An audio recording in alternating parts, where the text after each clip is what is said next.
UFO.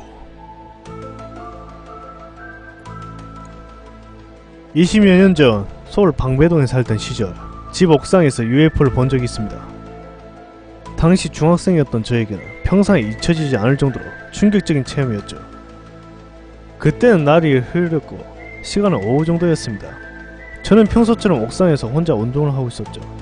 근데 문득 북쪽 하늘에 무언가 떠있는 것이 느껴져서 시선을 돌리게 되었습니다. 자세히 보니 그곳에는 짙은 회색 내지는 검은색의 둥근 공 같은 물체들이 떠 있었습니다.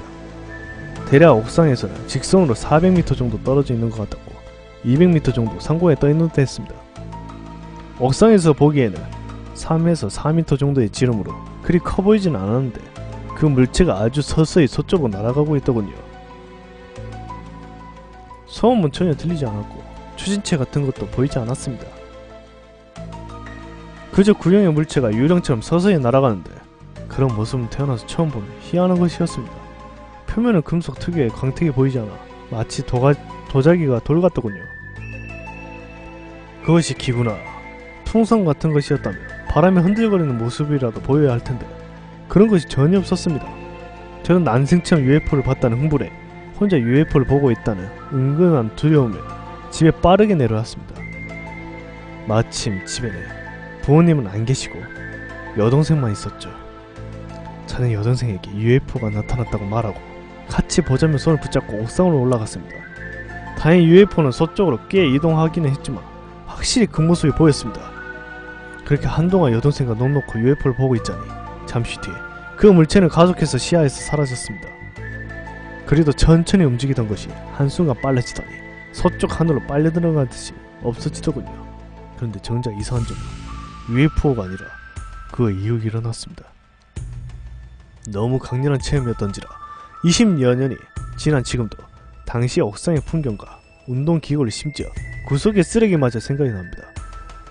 근데도 이상하게 UFO를 본 직후 여동생과 어떤 이야기를 나누었는지 어떻게 가족에게 그 이야기를 했는지 전혀 생각이 나지 않는 겁니다.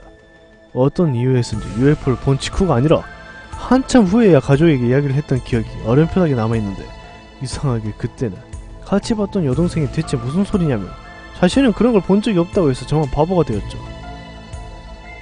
가족들 앞에서 바보가 된 탓에 이후 다른 사람들에게 이야기는 하지 않았고 한동안은 제가 낮잠 자다 꾼 꿈이 아닐까 생각하기도 했습니다. 근데 이제 제 나이가 40을 바라보고 여동생도 30이 넘어서 서로 가정을 꾸리고 있는 요즘 이상한 점을 하나 더 발견되었습니다.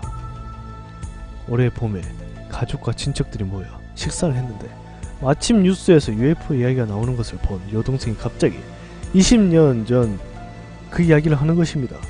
저 역시 신이 나서 제가 봤던 것들을 이야기했고 여동생과 제 이야기에 완전히 일치하는 것을 알 수 있었습니다. 가족들은 모두 신기한 듯이 경청했죠. 그런데 여동생이 갑자기 이상한 이야기를 하기 시작합니다. 그래서 그때 언니랑 엄마한테 내가 이야기를 했었는데 오빠가 갑자기 그런 거 본 적 없다고 했잖아. 저는 어이가 없어서 여동생에게 반문했습니다. 무슨 소리야? 야, 내가 가족들한테 이야기할 때 네가 못 봤다고 해서 내가 바보 됐었잖아. 나 분명 봤었는데? 아니 내가 먼저 옥상에서 본 다음 널 데려가서 같이 봤던 거잖아. 맞아. 그래서 나도 봤는데 정작 오빠가 같이 봐놓고서 모른다고 했잖아. 저와 여동생은 서로 바라보며 마음이 벙벙할 수밖에 없었습니다. 가족들은 저와 여동생에게 모두 들었을 텐데 모두 처음 듣는 이야기를 하더군요. 이 사건은 제가 살면서 목격한 유일한 UFO 이야기고 제 인생에 가장 미스터리하게 남아있는 이야기입니다. 언젠가 기회가 닿는다면 저와 제 여동생의 정확한 기억을 봉헌해 보고 싶을 정도입니다. 저나 여동생의 기억이 무언가 잘못된 것인지 아니면 외계인이 우리의 기억을 조작한 건지 말입니다.